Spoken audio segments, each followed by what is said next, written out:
دسترخوان اور شکریہ۔ عبدالشکور دوپہر کے وقت سکول سے گھر آیا تو ہاتھ دھو کر فوراً کھانے کی طرف لپکا۔ آج اس کی پسند کا کھانا پکا تھا، گوشت اسے بہت پسند تھا۔ امی، آپ نہیں کھائیں گی؟ بیٹا، مجھے حاشر کی دوا لینے کے لیے جانا ہے، اس لیے میں پہلے ہی کھا چکی ہوں، تم کھا لو۔ عبدالشکور اکیلا ہی کھانے لگا۔ کھانا کھا کر اس نے ایک لمحے میں دسترخوان اٹھایا اور بچی ہوئی سب چیزیں کچرے دان میں پھینک دیں۔ کھانا کھا کر وہ بستر پر لیٹا تو اس کی آنکھ لگ گئی۔ تم نے ہماری ناقدری کر کے اللہ تعالیٰ کی ناشکری کی ہے، روٹی کے بچے ہوئے ٹکڑے نے اس سے کہا، اور ہمارے ساتھ بھی تمہارا سلوک بہت برا تھا۔ یہ وہ ہڈیاں تھیں جو دسترخوان پر گوشت کھانے کے بعد بچ گئی تھیں، اور ہمارے ساتھ کون سا شکر ادا کیا گیا ہے؟ عبدالشکور، تمہارا نام تو بہت خوبصورت ہے، مگر تم نے ہمارے ساتھ اپنے نام کے برعکس معاملہ کیا ہے۔ یہ کہنے والے دسترخوان کے وہ ریزے تھے جو روٹی سے بچ گئے تھے۔ عبدالشکور حیرت سے ٹکٹکی باندھے ان کی باتیں سن رہا تھا۔ اور تمہارا کیا کرتا؟ کھانے کے بعد کچرے دان میں ہی تو ڈالنا تھا، کیا تمہیں بھی کھا جاتا؟ اس نے جھلا کر کہا، یہی تو ہم کہہ رہے ہیں کہ تمہیں اس بات کا احساس تک نہیں ہے کہ کھانے کا شکر کیا ہے۔ بچی ہوئی ہڈیاں، روٹی کے چھوٹے ٹکڑے اور روٹی کے معمولی ریزے کہنے لگے، تم نے کیا احساس کی رٹ لگا رکھی ہے، جاؤ اپنا کام کرو۔ اس نے غصے میں آ کر کہا۔ تھوڑی دیر بعد اسے پیشمانی ہوئی کہ اسے ایسے نہیں کہنا چاہیے تھا۔ اچھا، چلیں معاف کر دیں۔ یہ بتائیں کہ آپ کے ساتھ ناشکری کا معاملہ کس طرح ہو گیا؟ دسترخوان کی بچی ہوئی چیزیں واپس جاتے جاتے رک گئیں۔ اس میں ہمارا تو کوئی فائدہ نہیں، البتہ تمہارا فائدہ ہے۔ اگر تم شکر کرو گے تو اللہ تعالیٰ تمہاری نعمتوں میں اضافہ فرمائیں گے، ان سب نے کہا۔ عبدالشکور، تمہارے دسترخوان پر 4 قسم کی مخلوقات کھا سکتی تھیں۔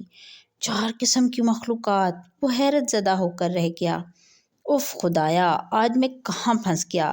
میرے دسترخوان سے 4 قسم کی مخلوقات کھا سکتی تھیں، وہ بڑبڑانے لگا۔ مگر کیسے؟ اس نے حیران ہو کر پوچھا۔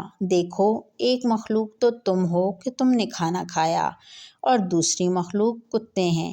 اگر تم ہمیں کسی کتے کے سامنے ڈال دیتے تو وہ ہمیں کھا کر پیٹ بھر لیتا، اور ہم کسی مخلوق کے پیٹ بھرنے کا سبب بن جاتے۔ ہڈیوں نے وضاحت کی تو اسے بات سمجھ میں آنے لگی۔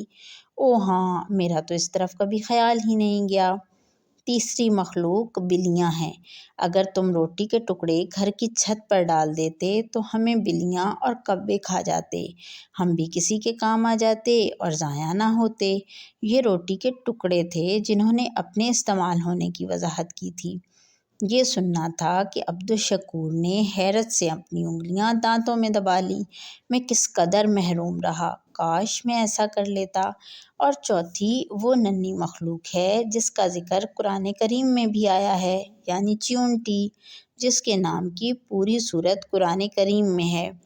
اگر تم روٹی کے چھوٹے چھوٹے ریزے اپنے گھر کے صحن کے کناروں پر ڈال دیتے، وہاں سے سینکڑوں چونٹیاں روزانہ ادھر ادھر آتی جاتی ہیں، ہم بھی ان سینکڑوں چونٹیوں کے پیٹ بھرنے کا ذریعہ بن جاتے۔